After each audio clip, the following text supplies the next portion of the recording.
وما کننا عن الخلق غافلین، میں اپنی ایک تو یہ ہے کہ میں نے بامقصد بنائی ہے، اور پھر اللہ تعالیٰ فرما رہا ہے کہ میں اپنے مخلوق کے حال سے بے خبر نہیں ہوں، میں جان رہا ہوں جو یہ کر رہے ہیں۔ اس وقت اگر دیکھیں اجتماعی طور پہ مسلمانوں کی میں بات کر رہا ہوں، ہم لوگ آخرت سے غافل ہیں۔ اعوذ باللہ من الشیطان الرجیم، بسم اللہ الرحمن الرحیم، اللہم صلی علی سیدنا محمد معدن الجود والکرم وآلہ وسلم۔ سامعین و ناظرین اکرام، السلام علیکم ورحمۃ اللہ وبرکاتہ۔ آج کا ہمارا موضوع، کیا ہم اللہ تعالیٰ کے عذاب کے قابل ہیں؟ دیکھیں بالکل ہیں۔ اس کی وجہ یہ ہے کہ قرآن میں لکھا ہوا ہے کہ قل ان کان آباؤکم و ابناؤکم و اخوانکم و عشیرتکم و اموال اقترفتموها و تجارتا تخشون کسادها احب الیکم من اللہ و رسولہ و جہاد فی سبیلہ فتربصوا حتی یأتی اللہ بامرہ۔ ترجمہ اس آیت کا یہ ہے، قل ان کان آباؤکم، آپ ان سے کہہ دیں کہ اگر تمہارے ماں باپ، والدین، تمہارے بھائی، تمہارے بیٹے، تمہارے رشتہ دار، اور جو مال تم نے جمع کیا ہوا ہے، وَأَمْوَالٌ اقْتَرَفْتُمُوهَا وَتِجَارَةً تَخْشَوْنَ كَسَادَهَا، اور وہ تجارت جس کے نقصان سے تم ڈرتے ہو، اور جن گھروں میں تم رہنا پسند کرتے ہو، یہ سب چیزیں اگر تمہیں زیادہ پیاری ہیں اللہ سے اور اس کے رسول سے اور اس کی راہ میں کوشش سے، تو تم انتظار کرو عذاب کا، یہاں تک کہ اللہ کا عذاب تم پر آ جائے۔ اور اللہ تعالیٰ واللہ لا یہدی القوم الفاسقین، اور اللہ تعالیٰ نافرمانوں کو ہدایت نہیں دیتا۔ آج کل کا جو ہم وقت گزار رہے ہیں سامعین کرام، تو یہ بالکل حقیقت ہے کہ آج کا مسلمان غافل ہے اور سویا ہوا ہے۔ اس کو نہ اپنی حقیقت کا پتہ ہے، نہ اس کو اپنی منزل کا پتہ ہے، اور نہ اس کو اگر پتہ بھی چل جائے، مثال کے طور پہ اگر پتہ بھی چل جائے تو جو اس کا مقصد ہے زندگی کا، وہ اس کو مقصد بنانے کے لیے تیار نہیں ہے۔ آئیں بائیں شائیں، اس کی منزل ایک ہے، اس کا مقصد ایک ہے، اس کا محبوب بھی ایک ہے، اس کو مطلوب بھی ایک ہی چیز ہے، اور وہ ہے دنیا کی زندگی۔ تو دیکھیں بالکل ہم اللہ کے عذاب کے قابل ہیں۔ اللہ تعالیٰ نے اس آیت میں فرمایا فتربصوا، اب تم انتظار کرو عذاب الہی کا، حتی یأتی اللہ بامرہ، کہ اللہ کا حکم آ جائے، عذاب کا فیصلہ۔ تو دیکھیں غافل ہونے سے تو کوئی فائدہ ہے نہیں۔ ایک گھر میں اگر آگ لگی ہوئی ہے تو آپ اس کو بجھانے کی کوشش کریں، نہ کہ آپ اس جلتے ہوئے گھر میں رہنے کی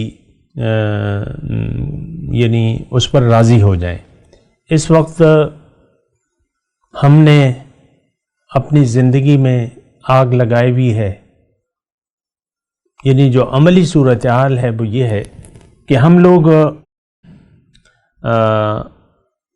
ایک عذاب، ایک تو یہ ہے کہ ہم اللہ کے عذاب میں ہیں، ایک آگ لگی ہوئی ہے اور ہم نے آگ خود لگائی ہوئی ہے۔ دوسری یہ ہے کہ ہم اس آگ سے غافل بھی ہیں۔ اگر کوئی ہمیں جگانے کی کوشش کرے تو ہم اس کی بات سننے کے لیے تیار نہیں ہیں کہ چھوڑو ہمیں، ہم اسی حالت میں خوش ہیں۔ حب دنیا، اللہ کے رسول نے فرمایا ہے کہ حب دنیا تمام خطاؤں کی جڑ ہے۔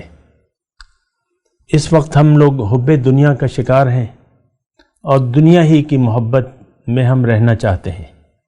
اللہ کی محبت، رسول کی محبت، اور اس کے لیے اپنے مال و جان کو وقف کر دینا، یہ ہمارے لیے مشکل نہیں بلکہ ناممکن ہے۔ ہم ایسا کرنے کے لیے تیار نہیں ہیں۔ ہم میں سے ہر شخص اپنی مرضی جینا چاہتا ہے، اللہ کی مرضی کے ہم تابع ہونا نہیں چاہتے۔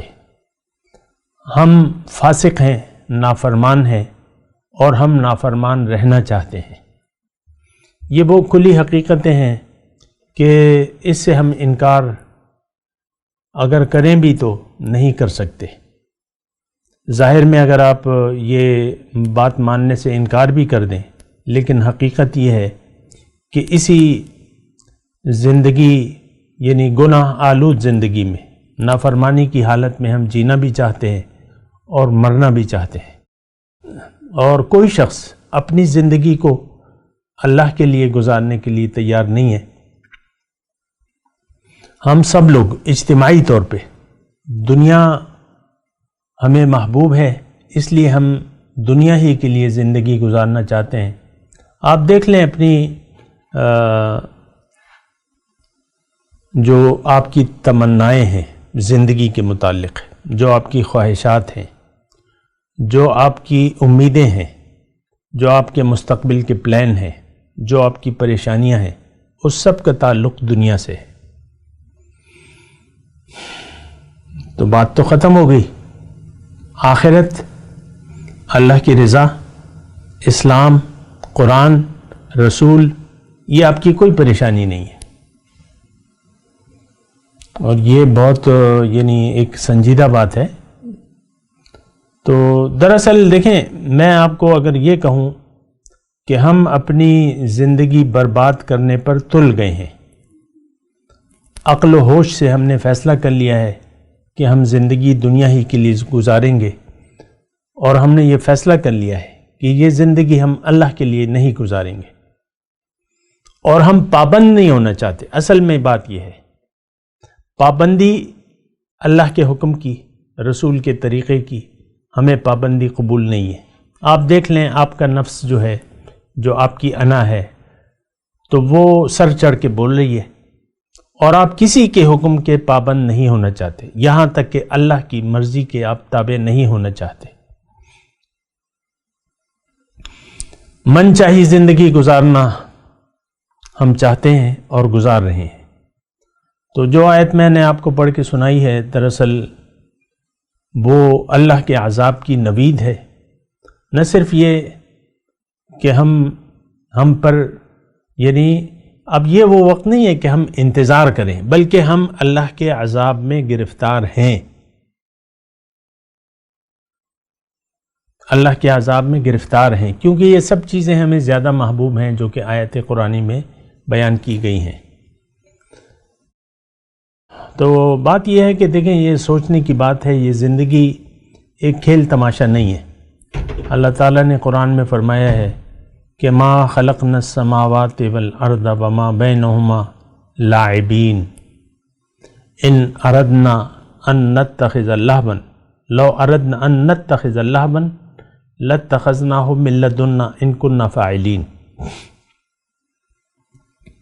کہ اللہ تعالیٰ فرما رہے ہیں یہ زمین اور آسمان اور اس کے جو مابین ہے، جو بھی میں نے تخلیق کی ہے، یہ کوئی میں نے کھیل نہیں کھیلا ہے۔ لاعبین، اگر ہم کھیل ہی کھیلنا چاہتے تو ہم کوئی اور کھیل بنا لیتے۔ لو اردنا، اگر ہمارا ارادہ ہوتا کہ کوئی شغل اپنے لیے ڈھونڈ لیں تو یہ نہ کرتے، کچھ اور کر لیتے۔ ان کننا فاعلین، اگر ہمیں کھیل ہی کھیلنا ہوتا۔ اچھا، اب جب کھیل تماشا نہیں ہے تو اس کا مقصد یہ ہے کہ یہ ایک مقصد کے تحت اللہ تعالیٰ نے بنائی ہے۔ وما خلقناہما الا بالحق، اور وما کننا عن الخلق غافلین، میں اپنی یہ تو ایک تو یہ ہے کہ میں نے بامقصد بنائی ہے، اور پھر اللہ تعالیٰ فرما رہا ہے کہ میں اپنے مخلوق کے حال سے بے خبر نہیں ہوں، میں جان رہا ہوں جو یہ کر رہے ہیں۔ اس وقت اگر دیکھیں اجتماعی طور پہ مسلمانوں کی میں بات کر رہا ہوں، ہم لوگ آخرت سے غافل ہیں، دنیا میں ہم رہتے ہیں اور دنیا ہی کے خیال میں ہم جینا چاہتے ہیں۔ یہ بڑی افسوسناک بات ہے۔ اور یہ دیکھیں، زندگی کا اگر کوئی نتیجہ نہ نکلتا، یعنی اس کا کوئی انجام نہ ہوتا، اچھا یا برا، تو پھر تو ہماری یہ طرز ٹھیک تھی۔ یعنی اگر آخرت نہ ہوتی، اگر اللہ تعالیٰ نے اجر اور ثواب اور عذاب یہ مقرر نہ کیا ہوتا، تو پھر تو اس طرح غفلت سے جینا کہ اس کی یعنی کوئی بات نہیں تھی. میں ایک راستے پر چل کے آتا ہوں مثال کے طور پہ، اور وہاں مجھے، یعنی یہ میں حقیقت بیان کروں مثال نہیں، تو وہاں مجھے راستے پہ کچھ آوارہ کتے رات کے وقت ملتے ہیں. 2-4 کتے ایک جگہ بیٹھے ہوتے ہیں، سوئے ہوئے ہوتے ہیں، رات کا وقت ہوتا ہے، اور اسی طرح یعنی 8-10 کتے اس سڑک پہ ہوتے ہیں، حقیقت میں بیان کر رہا ہوں. تو ظاہر ہے کہ وہ آوارہ کتے ہیں، نہ ان کا والی وارث ہے، اور بس وہ کسی نے ہڈی ڈال دی یا خود تلاش کر لیا یا کہیں پہ، تو کوئی ان کا کوئی والی وارث نہیں ہوتا، اور وہ ایک آوارگی کی زندگی گزار رہے ہیں. ہماری مثال ان آوارہ کتوں سے کچھ کم نہیں ہے، آوارہ ہیں. یعنی اللہ سے ہم بے نیاز ہیں اور اپنے آپ سے بے نیاز ہیں.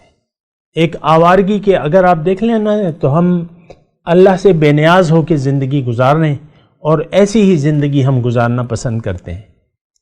اللہ سے اپنے تعلق کو جوڑنا، اللہ کی بات سننا، اس کو سمجھنا، یا اللہ کے رسول کی بات کو کان لگا کے سننا، دھیان سے سننا، اس پر یقین کرنا، اللہ کی باتوں پر یقین کرنا ہمارے یہ سلیبس میں نہیں ہے.